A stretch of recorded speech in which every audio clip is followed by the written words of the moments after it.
What's going on, everybody? It's Honda here.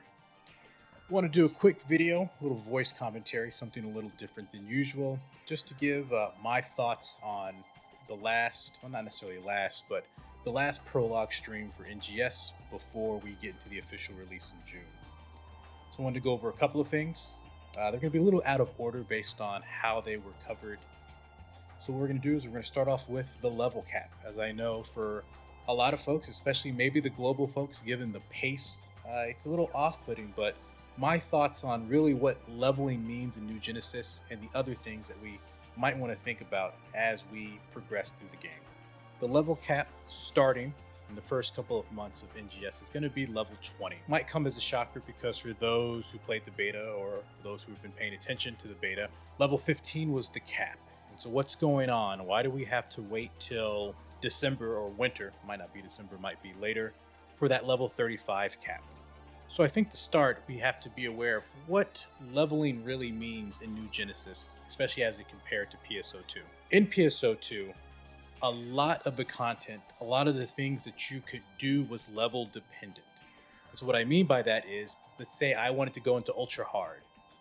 I would have to be at least, in most cases, level 90, but for some content, level 95, maybe even 100.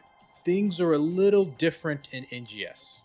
And so when we think of leveling, what happens? Every time I level up, my stats will increase. My ability to use my weapons and gear or units will also be determined based on my level. But other than that, that's pretty much it. You know, if we think about it, skills and our skill tree are really tied to cocoons and towers. And other than battle power, nothing else that's really being dictated by level. So when we think of level 20, it's not really gating us or giving us access to things that it normally did when we think about Phantasy Star Online 2.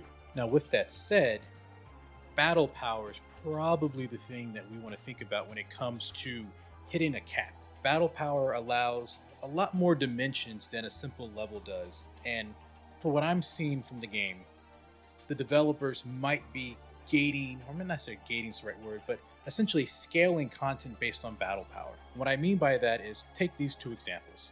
I can be level 20, but I can be level 20 with a battle power of 1,000, and I can be level 20 with a battle power of 2,000. There's a big difference between 1,000 and 2,000 battle power, which comes down to my gear, how I'm affixing my units and equipment, and other factors that go into the game. And so even though I've hit level 20, there might not be content that I can do until I work my way up that 2,000 battle point or battle power parameter. So when we start thinking about the leveling system, hitting level 20 might just be one of the things that you do. But the real game comes into exploring the content, upgrading your equipment and gear, and doing content that is now battle power scale.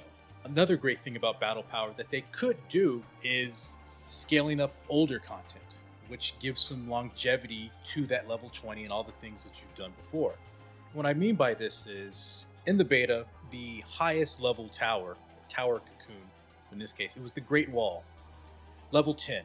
And what you can imagine is, the minute you hit level 20, the game kind of changes.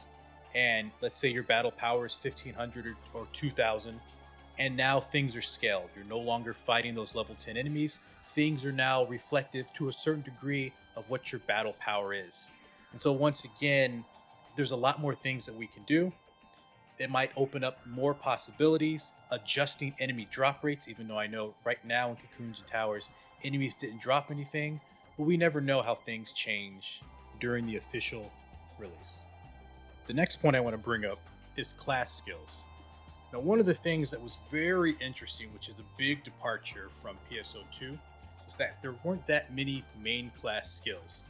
And the main class skills that were there were generally connected thematically. Anything that was connected to Shift or D-Band or was a main class skill, but everything else was opened up. Now, while that is a change of pace, I'm still waiting for that other shoe to drop. And I think that's where, instead of it being really class skills that we should be thinking about, it's really going to come down to what is that main weapon that I want to use. As we noticed, a lot of these class skills are weapon dependent. And in a video that I'm going to cover a little later in the week or next week, understanding how those class skills interact with the main weapon that you're using. Now, sometimes if you're going to use certain abilities, especially when we think of multi-weapons, the main weapon or the base weapon of that multi-weapon is going to need to be a certain type of weapon in order to unlock those skills in regards to your weapons and how that corresponds to multi-weapon. In a video that I covered earlier in the week, we have to remember that you are not locked to your main class or subclass weapons. I don't have to have a multi-weapon that is a hunter weapon and a fighter weapon. I can have a hunter weapon and a ranger weapon, and the only thing that I lose is access to the ranger photon arcs. And so this gets really interesting when we start thinking about what is my main weapon and how are the class skills going to interact around it. And I think that's where the play is going to be.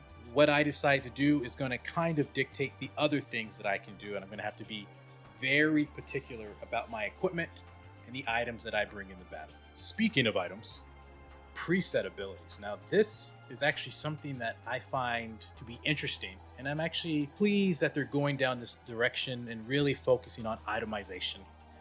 One of the worries was, and not really a worry, but what happens once you've hit level 20 or you've hit your max gear? What do I do next? So with preset abilities, there's always that the weapon that you have is not as good as it could be.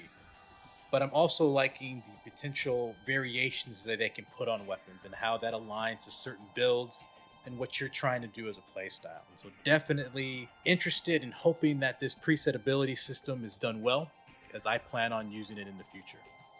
Now, of course, not everything I'm too positive about, and really the thing that has me most concerned is actually the exploration and combat area. And so in Prologue 4, they announced 4 new areas, 2 of them are which are exploration, or 32-man zones, and the other 2 are combat zones. And so specifically, West Alio and Halfia Lake are our new exploration zones, while Vanford Laboratory, or the Ruins as some people might refer to them as, and Rezel Forest are our new 8-man combat zones. Now, the reason I'm concerned is really just my experience in the beta, where I felt that there was a lot of emphasis on the 32-man zones, and it felt like you were playing a different game. Now, of course, a lot of this has to do with the visualizations, the particle effects, and essentially being blinded by your other teammates or your other party. So during the release, they might reduce that. But, in some of the gameplay clips that you've seen, it felt just like a completely different game than when playing with 32 other people. I could see what I was doing. It felt more interactive. And so I was really interested to see how they were going to gauge these 32-man zones versus the combat zones. And so it's interesting that from the looks of it, they're kind of splitting it in half. A couple of combat zones, a couple of exploration zones. And for me personally, I really felt that the 8-man zones was really where the game felt its greatest. I'm not saying it wasn't fun running around with people, but just felt like I had to take a step back when playing with more people just because I couldn't see anything. I'm definitely liking Juan Perry, but when you can't see what the enemy's doing, that's something that I just didn't want to rely on or even try half the time. Is this game going to be really open world where they want you to play with 32 people, or is it going to be a bit more intimate?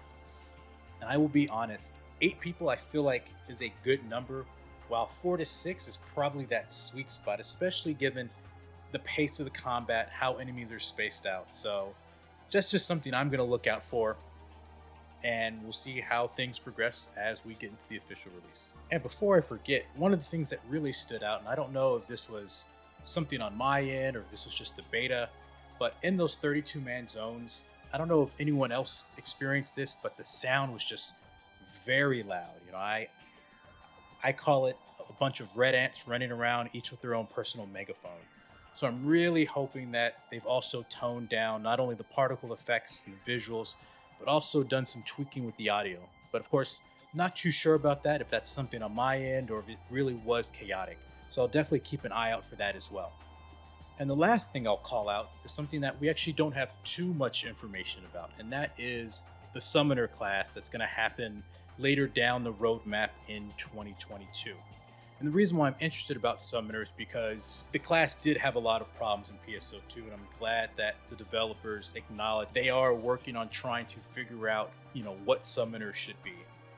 And the reason why I'm interested in Summoners is because you're dealing with pets, you're giving them commands, but they're kind of autonomous. So how is that going to work with the multi-weapon system when you're switching weapons? Are the pets going to disappear? or are they going to retweak the system so that you can issue commands while also using another weapon? The way I look at it is kind of like JoJo Bizarre, and our pet's kind of going to be stands that act on their own as you're able to do other things in the multi-weapon system. So definitely interested to see how that class progresses of the other three classes that were announced, that being Braver, Bouncer, and of course Summoner. Other than that, that's just a few of my thoughts, the big takeaways that I had from the prologue. Love to hear what you guys think about the prologue and how you think the game will progress over the next couple of months. And of course, until next time.